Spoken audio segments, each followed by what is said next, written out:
Bien. Nosotros aquí tenemos lo que es la clasificación taxonómica, ¿sí? En vista de que tenemos muchos seres vivos, para nosotros comenzar a tener un estudio concienzudo de cada especie necesitamos dividirlo, porque tenemos millones de especies. Hablando, por ejemplo, de lo que es plantas, lo que es animales, son por miles, y nosotros necesitamos clasificarlos. Bien, nosotros encontramos en el margen izquierdo lo que tenemos los tres grandes dominios, que son los eucariotas, las bacterias y las arqueobacterias. Bien, ¿cómo nació esto? Por el mismo hecho de agrupar a los seres vivos para poderlos clasificar, un botánico sueco, Carl von Linné, ¿qué es lo que hizo? Creó una agrupación jerárquica llamada taxones, es decir, divisiones. Encajó a ciertas especies en una agrupación y fue clasificando con el objetivo de ir estudiando a cada uno como individuo o como especie. Lo explico de una manera más sencilla. Si tenemos un gato, tenemos una especie de gato. Tenemos un perro, una especie de perro. Un insecto, se me ocurre, por ejemplo, una mariposa, es una especie de mariposa. Pero para nosotros estudiar de forma individual teníamos que clasificarlo y ellos nos hicieron el favor de clasificar. Y lo hicieron en tres grandes grupos, en los dominios. ¿Sí? Bien. En 1990, recientemente, se dio una clasificación en esos dominios y aquí los tenemos. Tenemos Archaea, la bacteria y Eucaria. Bien, ¿qué pasó? Fue posible que ellos observen el ADN de cada especie. ¿Qué es el ADN? Es el material genético, información que tiene esa célula, por lo cual se diferencia a otra célula. Me explico. Tenemos una célula animal. El ADN de ese animal es muy diferente del ADN de una planta. Y a su vez, esa planta tiene un ADN muy diferente al ADN del ser humano. Entonces se dieron cuenta que gracias a ello podían dividir todo lo que tiene vida en tres grandes grupos. Ahora, la Archaea lo que agrupa son las arqueobacterias. Subraye por favor en su libro, si lo tiene físico y si lo tiene digital, aquí tiene para que usted después lo analice. El micrófono, por favor. También tenemos otro grupo dentro de los dominios, que es la bacteria. Este comprende las eubacterias, que vamos a ver características después de ella, y también la eucaria. ¿Qué son las eucarias? ¿Sí? Es todos nosotros. Por favor, ese micrófono, apáguele. Entonces, los eucariotos, ¿sí? Entramos nosotros. Yo explico. Todos los eucariotas, las células, la planta, el animal y nosotros tenemos células con núcleo que están rodeados de una membrana nuclear y por eso nos distinguimos en este dominio que se llama eucaria. Como tú puedes ver en el margen izquierdo, tenemos la clasificación desde la unidad, que es, aquí le he puesto 1, es la especie. La especie se deben a géneros. Los géneros tienen familia, las familias tienen orden, orden tiene clase, clase tienen división, a su vez tienen reino y por último tenemos el dominio. Ahora, como ya nos hemos enterado que hay tres dominios, la Archaea, la bacteria y Eucaria, nosotros pasamos a ver la Eucaria, la que más nos interesa en este momento. Gracias a que se hizo esa subdivisión, entramos en los reinos. Bien. En 1959, el taxónomo Whittaker, ¿qué es lo que hizo? Planteó estos reinos. Note lo que dice aquí. 5 reinos. Ahí le dejo subrayado. ¿Cuáles son esos reinos? Los que ustedes ya conocen. Animales y plantas. Pero además de ello tenemos los hongos o los fungi. ¿Sí? Fungi, hongos. También tenemos protista y tenemos monera. Pero a medida que fue avanzando la ciencia y la tecnología, ¿qué ocurrió? Hubo una nueva clasificación, ¿sí? Que tenemos en la página 11. Bien, ya no son 5. ¿Cuántas tenemos aquí? Froilán, ¿cuántos reinos tenemos en esta clasificación de las arcaeas? 6, dicen. Tenemos 6. ¿Cuáles son? Steven. Arquea, bacteria, protista, fungi, vegetal y animal.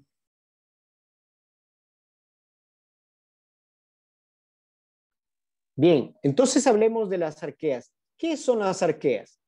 Kelaya, ¿cómo se clasificó este reino de las arqueas?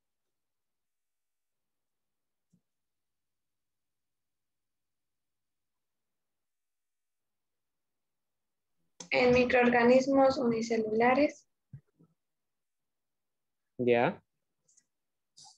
Aquí tenemos nosotros subrayado y ya le estoy dando para que usted analice. Procariontes. ¿Qué son los procariontes?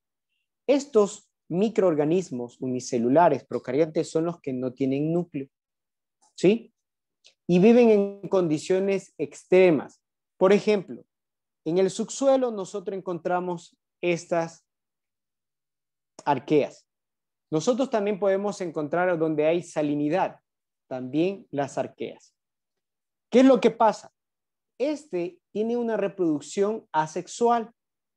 ¿Ustedes se acuerdan del año anterior cuando vieron lo que fue fisión binaria? Estas arqueas, que son microorganismos, no necesitan de otro para poderse reproducir. Por eso se llama una reproducción asexual. Tocamos el otro grupo, bacteria. Alejandro Jiménez, ¿qué es el grupo de bacterias? Microorganismos procariotas unicelulares que se diferencian por su pared celular del peptidoglucano. Se producen por fisión binaria. Se reproducen por fisión binaria. Muy bien.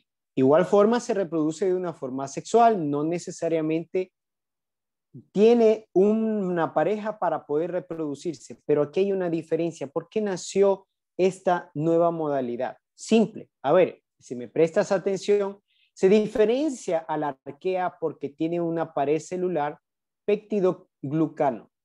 Ahora, ¿qué es esto?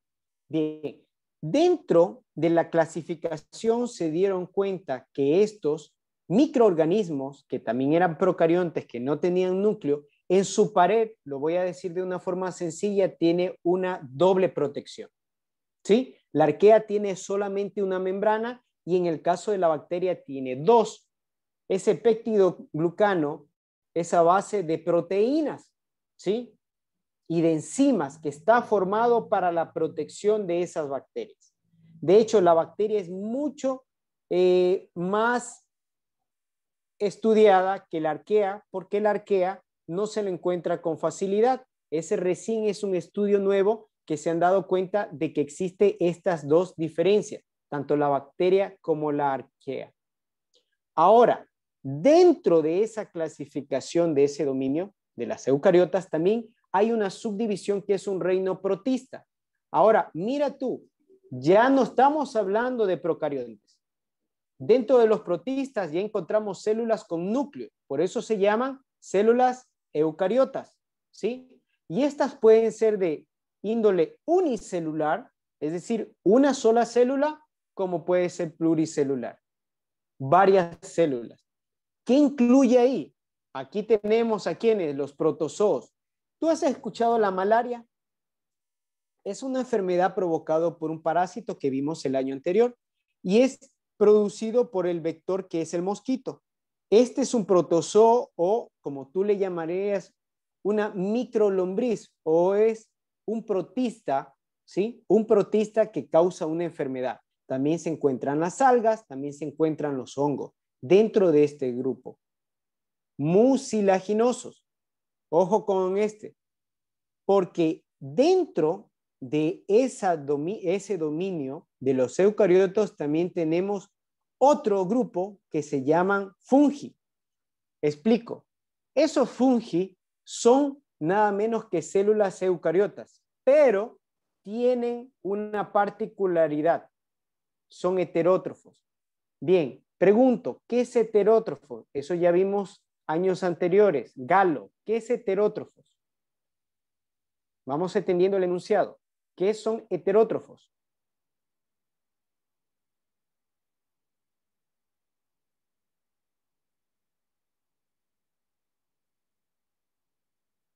Bien, lo estás pensando. Renato, ¿qué es heterótrofos? Eso es lo que realiza su propia materia. Ya, eso se llaman autótrofos. Este es todo lo contrario, es el polo contrario. Cuando estamos hablando de autótrofos, es este grupo de hongos mucilaginosos que generan su propio alimento. El grupo fungi, que son hongos, son heterótrofos. ¿Qué significa? Que necesitan alimento y lo cogen por lo general de otro ser vivo. ¿Tú has visto los árboles cuando caen? ¿Sí? ¿Te has dado cuenta que ahí se forman una capa y que le llaman hongos? Porque son saprófitos. ¿Qué quiere decir esto? Ellos necesitan de materia orgánica para poder vivir. Ellos no pueden hacer su fotosíntesis y por eso se lo clasifica en este reino, porque entra dentro del reino de los descomponedores. Cuando tú te cortas el cabello y cae al suelo, entra en acción estos descomponedores. Tú mueres, entra los descomponedores y en este grupo se encuentran los hongos. ¿Por qué entra el grupo los hongos? Porque nos estamos dando cuenta que ellos necesitan de otra materia orgánica para poder vivir. Ahora, la diferencia con este protista de estos hongos mucilaginosos es porque ellos no necesitan, ¿sí? Ellos mismos tienen la oportunidad de hacer fotosíntesis y pueden adquirir su propia energía. Vamos a los más conocidos que son de ustedes, vegetales. Tenemos un reino vegetal. Dominic Ortiz, ¿cuál es la característica de este reino vegetal?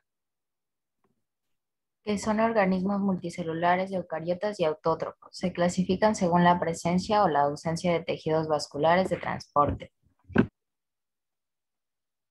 Bien, esto ya vimos el año anterior, cuando estamos hablando de lo que son tejidos vasculares. Acuérdate del xilema y el floema. El xilema era conductual, es un tejido conductual que ¿qué es lo que transportaba?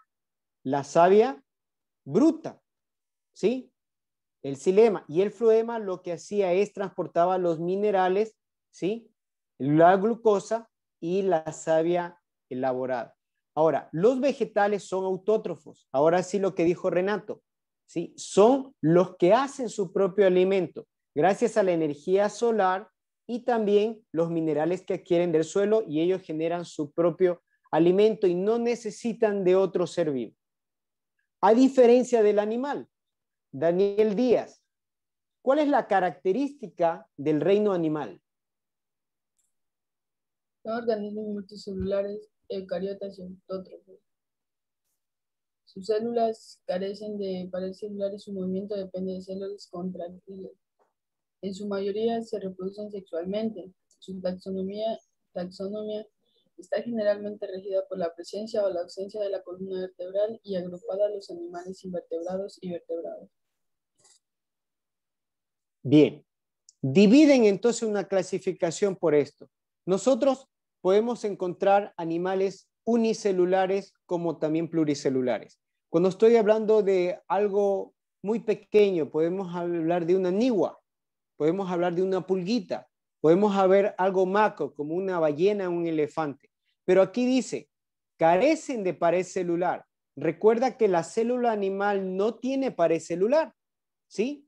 Acuérdate el año anterior, los vegetales, la célula vegetal sí tiene pared celular. Ahora, cuando dice su movimiento depende de células contractiles, mira la diferencia del vegetal y animal. El vegetal tiene sistema de locomoción, puede caminar, no lo puede hacer. Cuando estamos hablando de movimiento, depende de células contractiles, tú tienes tejido contráctil. Mueve tu brazo, tienes músculos, tejido conjuntivo muscular, tejido estriado cardíaco. Tu cuerpo tiene tejidos tienen movimientos. Por ejemplo, en el momento que tú desayunaste, ¿qué sentiste en el esófago? ¿Algún movimiento? No, simplemente tú comiste y hay movimientos involuntarios que te permiten llevar esa comida, que es el bolo alimenticio, a tu estómago. Tú ni por enterado que ya comienza a trabajar el intestino delgado e intestino grueso. ¿Qué significa? Los movimientos contráctiles que son involuntarios. Tu corazón también es involuntario. Tú estás ahorita pensando, pero ¿qué pasa con tu corazón? ¿Se paraliza? No se paraliza, está en movimiento. Esa es la diferencia que nosotros tenemos con el reino vegetal. Y además de eso, estamos dentro del grupo de los cordados porque tenemos ¿qué? Columna vertebral, ¿sí? El caballo, el perro, el gato y tú tenemos lo que es la columna vertebral y gracias a esa característica que nos define como animales, nos diferenciamos del vegetal, del fungi, del protista, bacteria y arquea.